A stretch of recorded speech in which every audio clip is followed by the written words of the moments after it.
thank you. I'm really hopeful about this new partnership with UTSA. I think it's opening up some doors, hopefully, that will lead us down better paths than we've had in the past. I do have a number of questions. Dr. Smith, you noted the increase in violent crime. I think it was something like 47%, if I remember that statistic correctly. Are y'all studying the factors that are contributing to this increase? For example, how much of that increase in crime do you attribute to, say, our population growth or lost jobs, things like that? I'd like to see if we can collect that data as well. That's a good point. You know, our job is to help you all think through strategically how to address violent crime. The underlying conditions that cause it are oftentimes place-driven. Hence, we have a portion of the strategy that's designed to address that.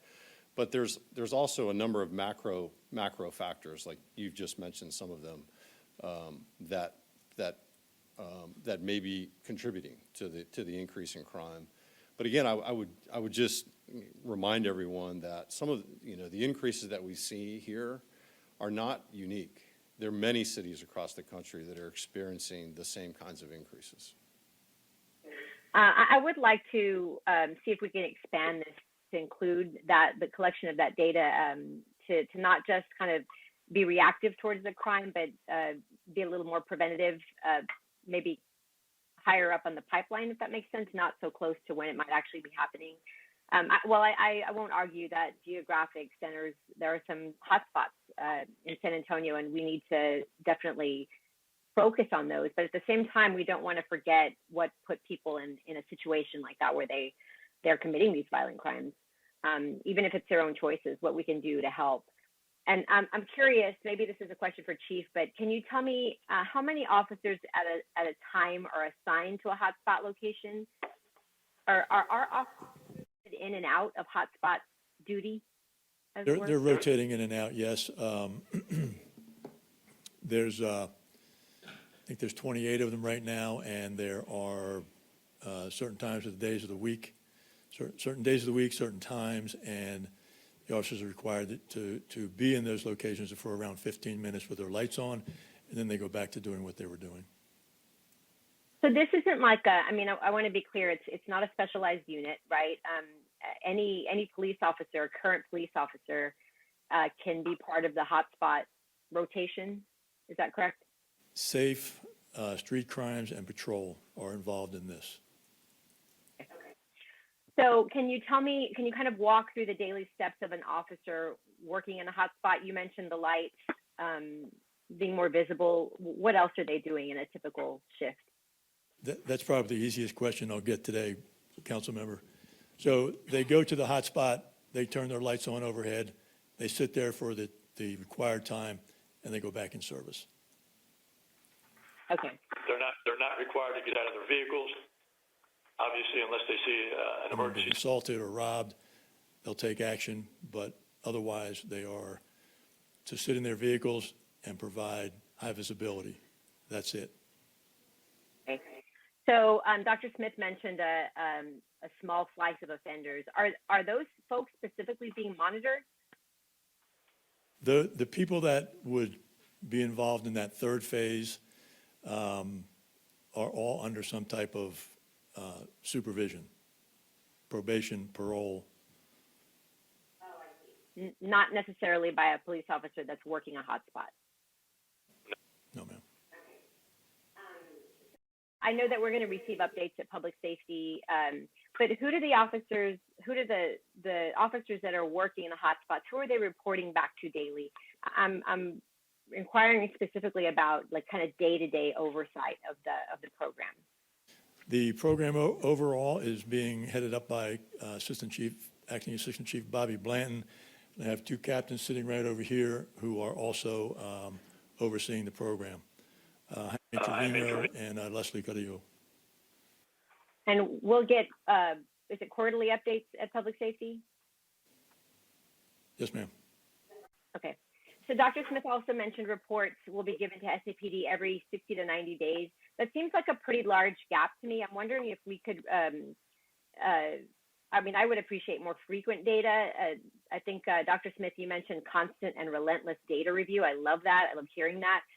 But I think we should do the same be just as relentless towards any adjustments that need to be made.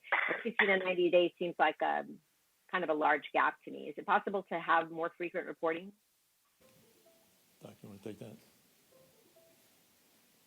60 to 90 days is a lot of reports. And they're pretty comprehensive.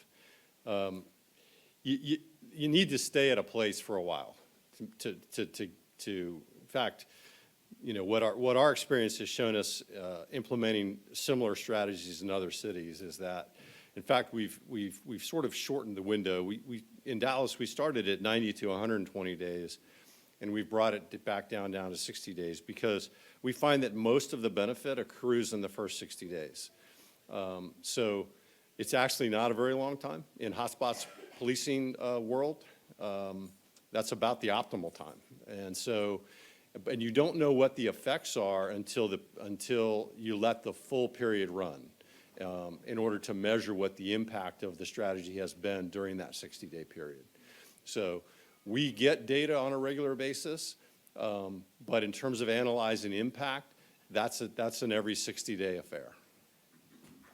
Okay, maybe, you know, we talk a lot, we like dashboards. I do anyway. We talk a lot about dashboards. I wonder if that's something that y'all can craft for us so that we can come in and out of the data. Maybe not the results and the, you know, the evaluation of the data, but just looking at that data in real time, I think would be really helpful too.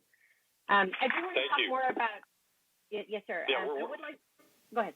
No, I was going to say we're actually working on some dashboards as we speak. So I appreciate the encouragement.